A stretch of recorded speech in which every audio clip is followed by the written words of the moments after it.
starts on page 46. All right. The Houbara bustard. The Houbara bustard is not a particularly large or regal bird. It looks a little like what you might get if you bred a common pheasant with an ostrich, like a miniature ostrich with a shorter neck and legs.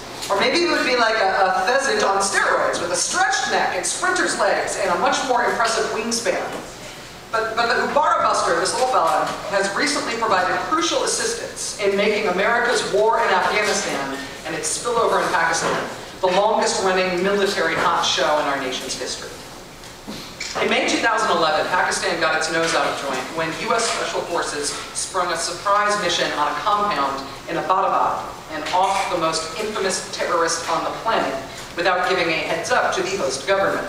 The Pakistani military and intelligence service found itself having to explain how the target, Osama bin Laden, could have been living in tranquility just a few miles down the road from Pakistan's most important military academy, in a neighborhood crawling with current and retired military officers.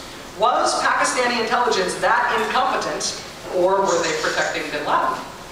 And then they had to explain how a US strike force and its very, very large helicopters could fly into Abbottabad, spend nearly an hour on the ground, and then leave the country with bin Laden's carcass in tow without being detected, let alone stopped. While President Obama and the rest of America took a celebratory victory lap, the Pakistanis found the entire episode hugely shaming.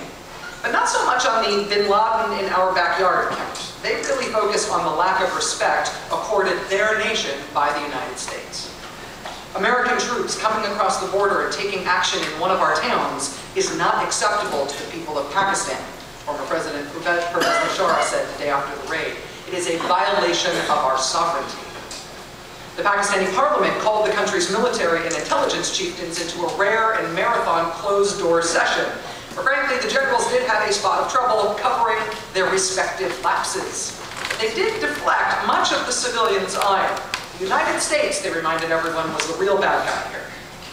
The generals had little trouble encouraging Parliament to formally demand that henceforth the United States would ensure that Pakistan's national interests were fully respected. Ally schmally, the Pakistani people deserve some respect. To add some bite to this declaration of sovereignty, the generals suggested a good first step would be forcing the United States to shut down the secret program the CIA had been running out of an airbase in a remote corner of Pakistan called Balochistan. Unfortunately, in publicizing their demand that the CIA leave that airbase, the generals also revealed to a surprised Pakistani legislature that the CIA had been using that airbase.